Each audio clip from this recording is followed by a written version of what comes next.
नमस्कार साथियों, कैसे हैं आप सभी। आशा करता हूं कि आप स्वस्थ होंगे, सुखी होंगे, प्रसन्न होंगे और अपने जीवन में सारी चुनौतियों को बड़ी सहजता से धैर्यपूर्वक साध रहे होंगे। और जो ज्ञान का मार्ग है, जो लक्ष्य का, उस लक्ष्य को प्राप्त करना है जहां पे हमें मोक्ष प्राप्त होती है, बोध का विषय है। इस सारी बातों पर हम संवाद करते हैं, जानने का प्रयास करते हैं। उसी श्रृंखला में आज हम कुछ और समझने का प्रयास करते हैं कि अष्टावक्र ने किस प्रकार अपने दिए हुए सूत्र से हमें इन बातों को बताया है। और अगर इन सूत्रों को हम अपने जीवन में लगाते हैं, अप्लाई करते हैं, तो हमारा जीवन भी बड़े आसानी से सॉल्व हो सकता है और उसका सही जो है आउटपुट निकल सकता है। तो आइए समझने का प्रयास करते हैं। कृतं देहेन कर्मेदं न मया शुद्ध रूपिणा इत चिंता अनुरोधी सह कुर्व कुर्वन्ति करोति न। जो कुछ किया गया वह सब तो इस शरीर ने किया है, मैं शुद्ध स्वरूप तो कुछ भी नहीं करता। इस प्रकार की चिंता करने वाला करता हुआ भी कुछ नहीं करता। तात्पर्य क्या है कि सहजता के बारे में यहाँ पे बतलाया गया है कि सहजता क्या होती है। जैसे सहजता सयास नहीं होती, अनायास होती है। यह ज्ञान का परिणाम होता है, इसलिए ज्ञान को शास्त्रों में परम पवित्र कहा गया है।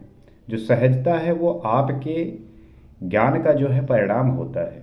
और सहजता जो है सयास नहीं होती, अनायास होती है। तो इन्हें इसीलिए जो है इसे शास्त्रों में बहुत पवित्र माना गया है, बहुत प्योर माना गया है। और ज्ञान का मतलब होता है सर्वस्व स्पष्ट दिखलाई पड़ना। ज्ञान का मतलब ये नहीं कि आप कोई डिग्री धारण कर लिए हो, आपने कोई डिग्री प्राप्त कर लिया तो आपको ज्ञान प्राप्त हो गया, नहीं। ज्ञान का मतलब है कि आपके अंदर कितनी समझ, कितना विवेक और कितना जो है हर बात को लेके आपके अंदर कितनी समझ है, कितना विवेक है। निर्णय सही और गलत में फैसला लेने की कितनी जो है क्षमता है, इस बात पर निर्भर करता है। और भ्रम में घुल मिल जाता है। दृश्य जो जैसा होता है वो वैसा ही ज्ञान में दिखाई देता है, अर्थात ज्ञान में सब कुछ स्पष्ट रूप से दिखलाई पड़ता है। जो व्यक्ति ज्ञानी है उसको किसी भी चीज को शो ऑफ करने की जरूरत नहीं पड़ती। जो झूठा होता है, जो अज्ञानी होते हैं, वो चीजों को दिखलाने का प्रयास करते हैं। लेकिन जो ज्ञानी है वो तो स्वयं जो है उसका स्वभाव हो जाता है वो कार्य करने की जिसके लिए अज्ञानी प्रयास करता है, दिखाने की कोशिश करता है। जैसे कि अज्ञानी सत्य बोलने का प्रयास करता है, लेकिन ज्ञानी का तो वो स्वभाव है। ज्ञानी का तो वो जो है एक उसका अपना जो है नित्य कह लीजिए कि कर्तव्य है, कर्म है। तो उसके लिए वो चीज़ें बहुत स्वाभाविक सी बात है। लेकिन जो व्यक्ति उसको प्रयास द्वारा करने का प्रयास करता है तो उसके लिए तो मुश्किल ही होती है। तो अष्टावक्र कहते हैं कि चिंतन करने वाला तत्वज्ञानी शरीर तथा आत्मा के धर्मों को स्पष्ट रूप से देखता है। इसी कारण वो कहता है कि करना शरीर का धर्म है और सब कुछ शरीर ही करता है। तो जो करने का धर्म है वो शरीर करता है और उसी पे जो संसारी व्यक्ति है उसने जिया है, तो उसी को जो है वो कर्म मानता है, उसी को जो है वो अपना कर्तव्य मानता है। इसी कारण वो कहता है कि शरीर का धर्म है और सब कुछ शरीर करता है। शुद्ध स्वरूप आत्मा कुछ भी नहीं करता। आत्मा को उसने जब जाना ही नहीं तो वो कैसे कह सकता है कि आत्मा कुछ नहीं करता। और अगर इस बात को उसको ये पता है कि आत्मा कुछ नहीं करता और उसके द्वारा उसको जो सुख मिलता है, जो आनंद मिलता है, तो मैं भी क्यों ना उस चित्त को प्राप्त करने की कोशिश करूं, मैं भी उस स्थिति को प्राप्त करने की कोशिश करूं। तो वो स्वयं भी आत्म रूप ही है और जब आत्मा कुछ नहीं करती तो वो कुछ भी कैसे कर सकता है। शरीर करता है, वो नहीं करता। इस तरह शारीरिक दृष्टि से सब कुछ करता हुआ भी आत्म दृष्टिया वह कुछ नहीं करता। इसे वो स्वयं जानता है या फिर वो जो उसके समान होता है। इस विषय को समझ आप इस तरीके से सकते हैं कि ये जो संसारी व्यक्ति है ये सदैव जो है इसी शरीर और मन की अवस्था पे रहा है, तो उसको जो है कभी भी उस आत्म स्वरूप का बोध हुआ नहीं। वो बोध होने के पश्चात वो व्यक्ति ये शरीर और मन इससे जो है हमेशा हमेशा के लिए इससे रहित हो जाता है। इससे जो है कोई मतलब रह नहीं जाता। जिसको आत्मबोध हुआ उसका ये मन और शरीर हमेशा के लिए समाप्त हो जाता है। तो इस बात को जब वो आत्मज्ञानी समझता है तब ये समझता है कि मैं शरीर और मन की अवस्था में जीते हुए नरक में था। इससे निकल के मैं आज जो है जो अनुभूति कर रहा हूँ यही जो है परम सुख है और यही जो है परम सत्य है।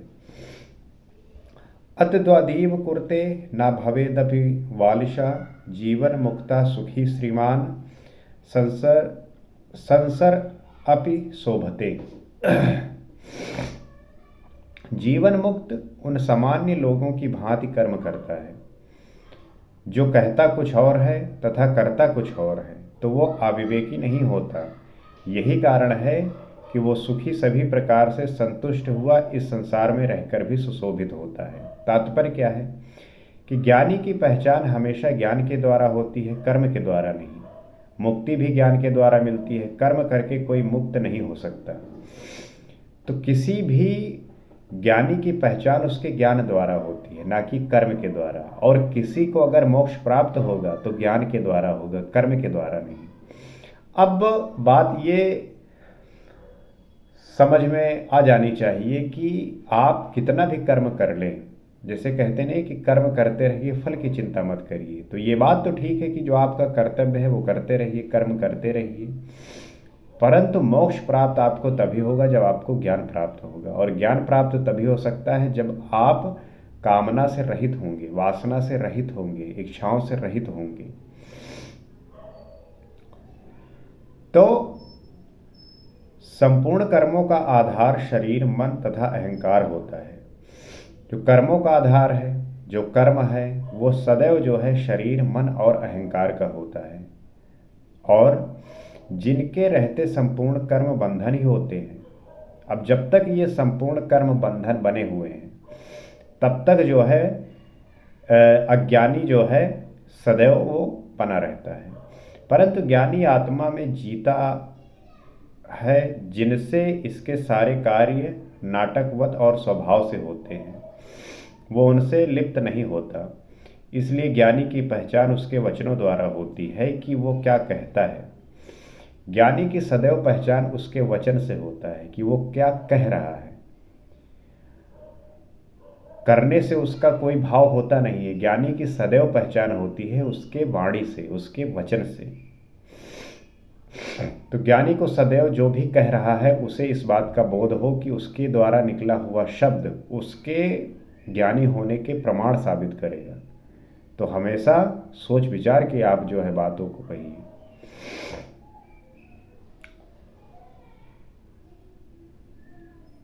उसके वचन ही सत्य होते हैं, परंतु उसके कर्म उनसे अलग हो सकते हैं। जो वो बोलता है, जो उसके वचन है, वही सत्य माने जाते हैं। कर्म भले ही कुछ अलग हो सकते हैं। ज्ञानी सामान्य जन की तरह ही खाता पीता है, आचरण करता है, परंतु वो असाधारण होता है। अक्सर इस बात को लेकर बड़ा भ्रम रहता है कि ज्ञानी और अज्ञानी में अंतर क्या है। तो जो ज्ञानी है और जो अज्ञानी है वो दोनों जो है एक समान खाते पीते हैं, परंतु वो जो है असाधारण होता है। कैसे? इसके विपरीत अज्ञानी असाधारण कार्य करता हुआ भी साधारण ही होता है। लेकिन जो अज्ञानी व्यक्ति है अगर वो असाधारण कर्म भी करता है, काम भी करता है, तो वो तब भी जो है साधारण मालूम पड़ता है। गिद्ध बहुत ऊंचा उड़ता है परंतु उसकी नज़र हमेशा मुर्दे पर ही होती है। बगुला भी एक पांव पर खड़ा होकर बड़ी तपस्या करता है परंतु उसकी नज़र मछली पर होती है। ऐसे ही अज्ञानी मनुष्य भले ही उच्च कर्म करे परंतु उसकी नज़र हमेशा तुक्ष वासनाओं पर ही लगी रहती है। गिद्ध को आप देखिए कितनी ऊंचाई पर उड़ता है, लेकिन उसकी नज़र जो है सदैव कहाँ पर रहती है? मुर्दों पर रहती है। उसी प्रकार आप देखिए बगुलों को एक पांव पे खड़े रहते हैं पानी में, और लेकिन उनकी जो नज़र होती है वो मछली पर रहती है। तो उसी प्रकार जो अज्ञानी है वो चाहे जितने उच्च कर्म करे परंतु उसकी नज़र जो है हमेशा तुक्ष वासनाओं पे लगी रहती है। तो इसीलिए महर्षि कहते हैं कि ज्ञानी तथा अज्ञानी के कहने और करने में बहुत अंतर होता है। कहना और करना ये एक तरीके से जमीन और आसमान के फर्क जैसा है। ज्ञानी विवेक में जीवन व्यतीत करता है, सत्य में जीता है, सृष्टि के एकात्मक भाव में जीता है और सामान्य जन अहंकार तथा वासना में तुच्छ स्वार्थों पे जीता है। जो ज्ञानी है वो सदैव सत्य को जीता है, वो सदैव सृष्टि के एकात्मक भाव पे जीता है। समाजन अहंकार तथा वासना में तुच्छ स्वार्थों में जीता है। ये भीतरी भेद होता है। अज्ञानी के कर्म मूर्खता से परिपूर्ण होते हैं, ज्ञानी मूर्ख नहीं होता। तो जो अज्ञानी व्यक्ति हैं उनका जो कर्म है वो सदैव मूर्खतापूर्ण होता है। अगर उनके आप कर्मों को देखेंगे तो आप जो है परेशान हो जाएंगे कि अज्ञानी व्यक्ति किस प्रकार से सारे कामों को करते हैं। लेकिन जो ज्ञानी मूर्ख है नहीं होते। ज्ञानी जो है सदैव होश में रहते हैं, जो कर्म कर रहे हैं उसका उन्हें बोध होता है। इसलिए संसार में रहकर भी सुखपूर्वक जीवन यापन करता है और शोभायमान होता है। अज्ञानी भी संसार में ही रहता है परंतु दुखी रहता है।